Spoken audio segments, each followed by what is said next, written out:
Right right Vamsi గారు, మరి కాసేపట్లో మీ దగ్గరికి వస్తాను. మనతోటి రాజకీయ విశ్లేషకులు త్రిపురనేని చిట్టిబాబు గారు ఉన్నారు, ఆయనతో మాట్లాడదాం. చిట్టిబాబు గారు నమస్తే సార్.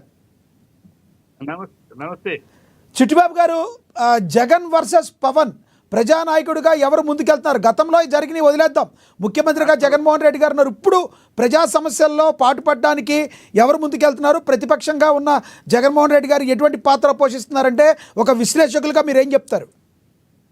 అసలు ఈ పోలికే కరెక్ట్ కాదు. జగన్ వర్సెస్ చంద్రబాబు, పవన్ వర్సెస్ లోకేష్, వాళ్ళిద్దరూ చూసుకోవాలి నెక్స్ట్ జనరేషన్ లో. ఇప్పుడు అధికారంలో ఉన్న ముఖ్యమంత్రి, గత ముఖ్యమంత్రి, మాజీ ముఖ్యమంత్రి, వీళ్ళలో ఎవరి పాలన బెస్ట్, ఎవరు ప్రజానాయకుడు అనేది ఒక చర్చ.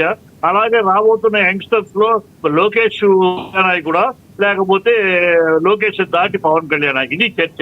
పవన్ కిను జగన్ కి సంబంధం ఉంది. ఆయన ఎక్స్ మినిస్టర్ పార్టీ పెట్టాడు, ఒంటరిగా పోటీ చేశాడు, ఒంటరిగా పోటీ చేసి గెలిచాడు, అధికారంలోకి వచ్చాడు, మళ్ళీ ఇప్పుడు ఓడిపోయాడు, ఉన్నాడు. అలాగే చంద్రబాబు పార్టీ పట్టుకున్నాడు, ఒంటరిగా నిలబడ్డాడు, పోరాడాడు. ఆయన అన్ని అలయన్స్ లేకుండానే వచ్చాడు, ఆయన అలయన్స్ తోటే వచ్చాడు, అది వేరే విషయం.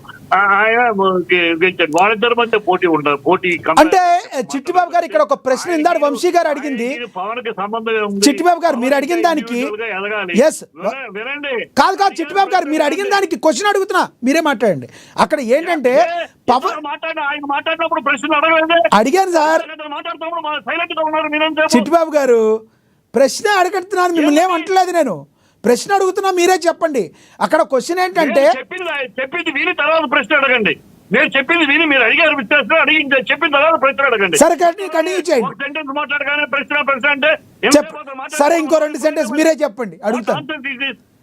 ఎస్ కంటిన్యూ చేయండి. కంపారిజన్ అనేది ఔచిత్యం ఉండాలి. కంపారిజన్ ఒక ముఖ్యమంత్రి, ముఖ్యమంత్రిగా ఉన్న ఆయన, ఇప్పుడు మాజీ ముఖ్యమంత్రిగా ఉన్నాయా, ప్రస్తుతం ముఖ్యమంత్రి, వీళ్ళిద్దరి మధ్య కంపారిజన్ పెట్టాలి. అలాగే అప్కమింగ్ పవన లేకపోతే లోకేష్ రాబోయే కాలంలో, అది చర్చ.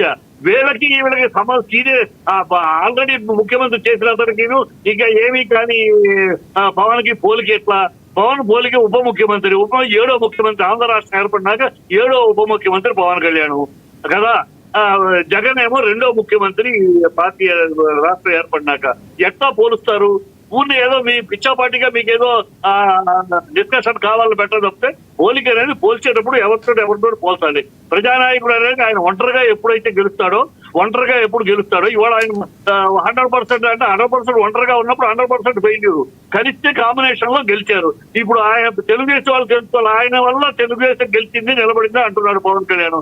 ఆ పవన్ కళ్యాణ్ వల్ల తెలుగుదేశం గెలిచిందా, లేదా తెలుగుదేశం యొక్క భుజాల మీద కూర్చొని పవన్ కళ్యాణ్ గెలిచాడా, ఈ వాడు తెలుసుకోవాలి. ఇది ప్రజానాయకుడు అనే దానికి, ప్రజానాయకుడు అనేది ఎప్పుడు తెలుస్తాం? ఒంటరిగా నువ్వుగా నిలబడి గెలిస్తే ప్రజానాయకుడు. నువ్వుగా నిలబడాలా, నువ్వుగా కాకుండా 3 కూటమితో గెలిచావు, ఓకే సంతోషం, గెలిచావు. ఉప ముఖ్యమంత్రి 7వ ముఖ్యమంత్రి, 7వ ఉప ముఖ్యమంత్రి ఆంధ్ర రాష్ట్రం ఏర్పడినాక నువ్వు అంత గత ప్రభుత్వం 6 ఉప ముఖ్యమంత్రి is not something extraordinary. Is as good as any other minister కు ఉండే ఉంటే అంతకు మించి గొప్ప అధికారాలు, ఆర్డర్ చేయటాలు, ఏమి అధికారాలు ఆర్డర్ పాస్ చేయడానికి ఉండదు. అది తెలుసుకోండి ఫస్ట్.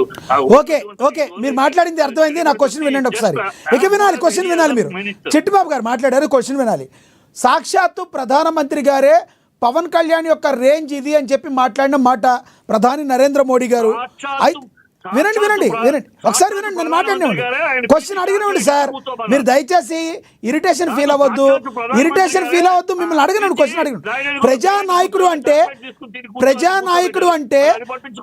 ప్రజానాయకుడు అంటే ఒక మాట వినండి.